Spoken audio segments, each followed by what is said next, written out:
guys, welcome back to my channel. My name is Monia, and in today's video I want to share with you how I lost 10 kilos in like 3 to 4 months and how you can do the same. What I did, I'm going to share exactly the process. No diet and not like really restricting yourself, because that's really important that we stop doing these stupid diets. Okay, I did something completely different. I'm going to share with you exactly what I did to lose the 10 kilos.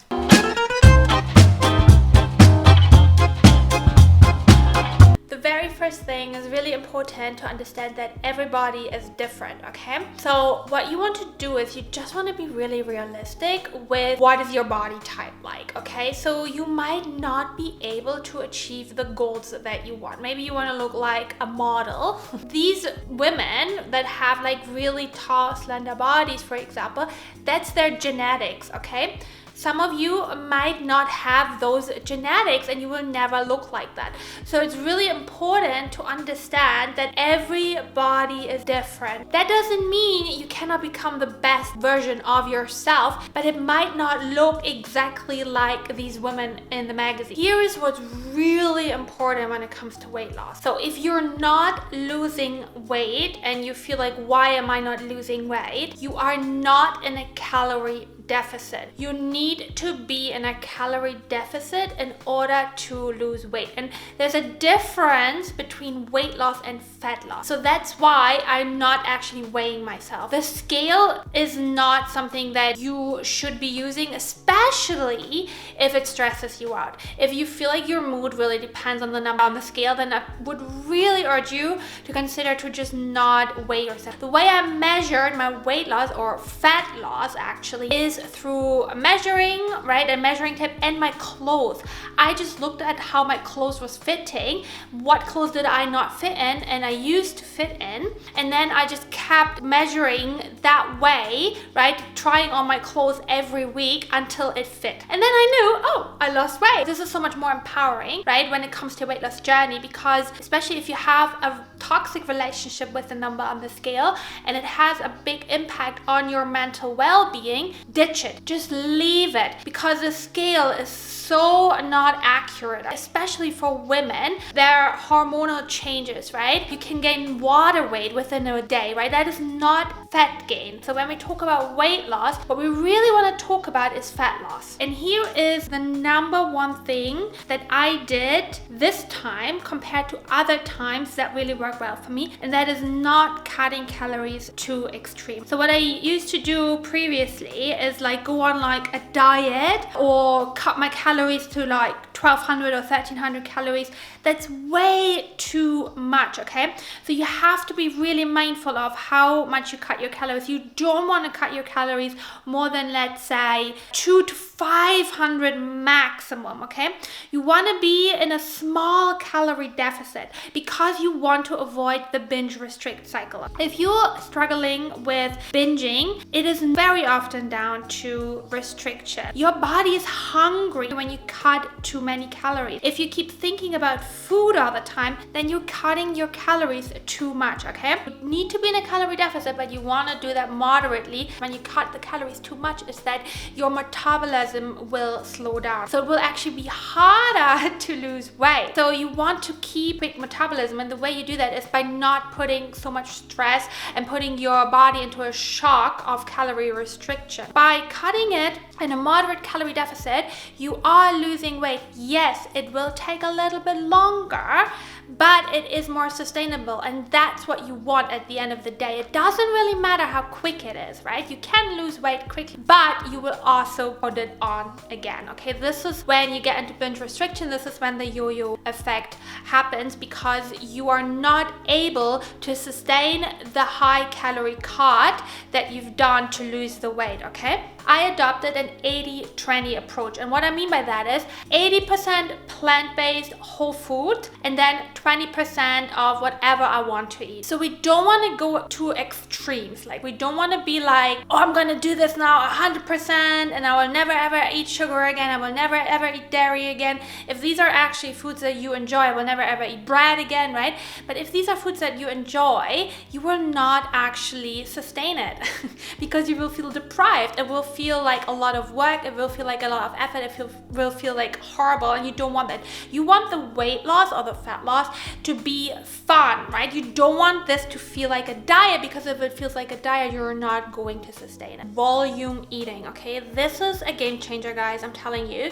So the way that works is you just want to really fill up on low calorie dense foods, okay? These are fruit, vegetables, legumes, anything that really makes you feel full but doesn't have a lot of calories. So because the thing is with diets is that you don't want to feel hungry, because as soon as you feel deprived and hungry, you want to binge, okay? And obviously we want to avoid that. We don't want to get into a binge restrict cycle, but we also don't want to binge because we don't want to have all these calories and never ever losing weight, okay? So if you're really serious about this, you want to get into volume eating where you eat a lot, especially if you are a person who likes to eat a lot. I like to eat a lot, right? So volume eating really works for me. Movement, you need to move your body, okay? There are two ways to get into a calorie deficit. One is diet, and that is the most important thing.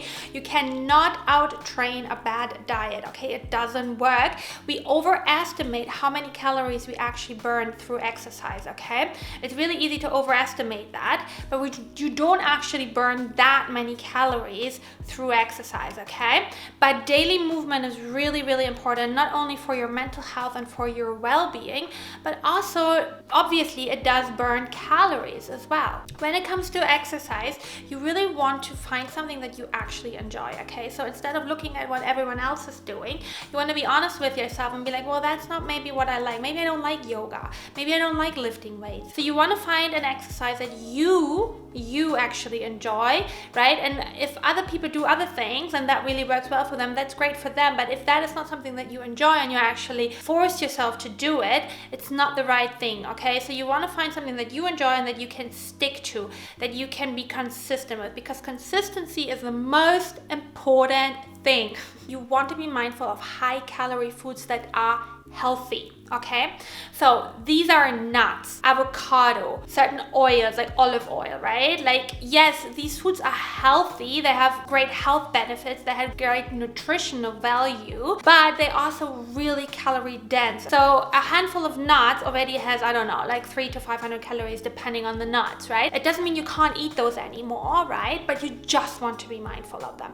So what I like to do is you want to swap out high calorie foods for low calorie versions. There are two things that I do. The first thing is I like to eat my high calorie foods more early in the day. So I like to eat nuts and nut butters more in the morning, because then over the period of the day you can still burn those calories off rather than having like nuts in the evening. Another thing that I like to do is to just swap them out for low calorie versions, okay? So instead of nut butter, I like to eat PB2, okay? Because this has only half the calories, it has a lot more protein. That doesn't mean I don't ever eat nut butter. Yes, of course I do eat nut butter, but not all the time. Cook with less oil, right? I'm not that kind of person who's like, oh my god, I cannot use oil, and I'm like, I have to cook with water now, right? Or I make my oats with water because I'm like worried of the calories in the milk. Like, you don't have to go to these extremes, because this is really easy to fall into like disordered eating. Like, you don't want that either, but you just want to be a bit more mindful of it, right? So cook a little bit less oil. I have a spray oil, for example, that I use, right?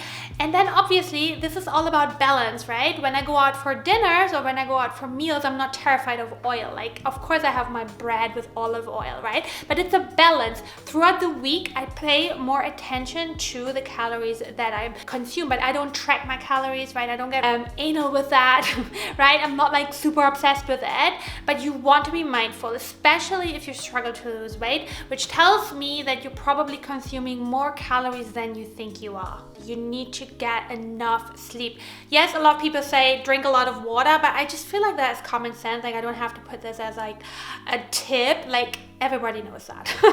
Drink your water, right? And so what I really want you to focus on is your sleep. When you don't get enough sleep, and maybe you know this about yourself, you are more hungry the next day. You are consuming more calories when you have a shitty sleep. Our body is just craving more energy, right? It's almost like you are craving more sugary, more fatty foods because your body really wants that energy because it hasn't gotten enough sleep. You really want to cut down on sugars and alcohol, okay? Like, and with sugar, no, I don't mean fruit. I mean refined sugar.